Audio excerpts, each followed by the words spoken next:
Imo থেকে delete হয়ে যাওয়া মেসেজ কিভাবে ফিরিয়ে আনবেন। তো বন্ধুরা, ইদানিং দেখছি আপনারা একটাই কমেন্ট করছেন যে ইমো থেকে ডিলিট হয়ে যাওয়া মেসেজ কিভাবে ফিরিয়ে আনতে হয়, এই বিষয়ে একটা ভিডিও বানাতে। তাই ফাইনালি আজকের এই ভিডিওটি আপনাদের জন্য নিয়ে আসলাম। আজকের এই ভিডিওটি যদি সম্পূর্ণ দেখেন তাহলে আপনারা সঠিক নিয়মে ইমো থেকে ডিলিট হয়ে যাওয়া সব ধরনের মেসেজ রিকভারি করতে পারবেন বা ফিরিয়ে আনতে পারবেন। ওকে, তো ইমো থেকে ডিলিট হয়ে যাওয়া মেসেজ ফিরিয়ে আনতে হলে প্রথমত আপনাকে যেটা করতে হবে, আপনাকে চলে যেতে হবে আপনার ফোনের প্লে স্টোরে। প্লে স্টোরে আসার পর সার্চ বারে ক্লিক করে লিখবেন ইমো লিখে সার্চ করে দেবেন। সার্চ করার সাথে সাথে আপনার কাঙ্ক্ষিত ইমো অ্যাপটা চলে আসবে। তো এখানে যদি আপনার ইমো অ্যাপটা আপডেট চায় তাহলে আপডেট করে নেবেন, আর আপডেট না চাইলে এখান থেকে ওপেন করবেন। ওপেন করার পর এবার আপনাকে দেখাচ্ছি কিভাবে ইমো থেকে ডিলিট হয়ে যাওয়া সমস্ত মেসেজ ফিরিয়ে আনতে হয়। তো ইমো থেকে ডিলিট হয়ে যাওয়া মেসেজ ফিরিয়ে আনার জন্য এখানে একেবারে নিচে দেখতে পাবেন বাম কর্নারে একটা প্লাস চিহ্ন দেওয়া রয়েছে, এই প্লাস চিহ্নে ক্লিক করতে হবে। তারপর এখানে বেশ কয়েকটা অপশন আপনার সামনে শো হবে।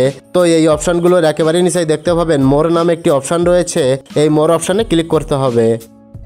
তারপর এই পেজে দেখতে পাবেন সেটিংস নামে একটি অপশন রয়েছে, এই সেটিংসের উপর আপনাকে ক্লিক করতে হবে। সেটিংস অপশানে ক্লিক করলে আপনার সামনে ঠিক এরকম একটি ইন্টারফেস শো হবে।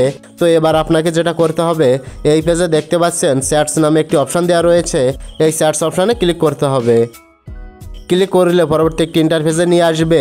তো এই পেজে লক্ষ্য করলে দেখতে পাবেন রিকোয়েস্ট অ্যাকাউন্ট ইনফো নামে একটি অপশান দেওয়া রয়েছে, এটার উপরে ক্লিক করতে হবে। তারপর এখানে দেখতে পাবেন রিকোয়েস্ট নামে একটি অপশান রয়েছে। আপনার ইমো থেকে যে মেসেজগুলো ডিলিট করা হয়েছে সেই মেসেজগুলো ফিরিয়ে আনার জন্য এখন কিন্তু আপনাকে রিকোয়েস্ট পাঠাতে হবে। তো রিকোয়েস্ট পাঠানোর জন্য এখান থেকে আপনাকে রিকোয়েস্টের উপর ক্লিক করতে হবে। রিকোয়েস্টে ক্লিক করার সাথে সাথে দেখতে পাবেন এখানে কিন্তু একটা টাইমার চালু হয়ে যাবে। এখন মূল বিষয় হচ্ছে আপনাকে ইমো থেকে ডিলিট হয়ে যাবে মেসেজ ফিরিয়ে পেতে হলে আপনাকে কিন্তু 3 দিন অপেক্ষা করতে হবে। যেমনটা এখানে দেখতে পাচ্ছেন তারা এখানে সরাসরি লিখে রেখেছে, আপনাকে কিন্তু এখানে অবশ্যই 3 দিন অপেক্ষা করতে হবে।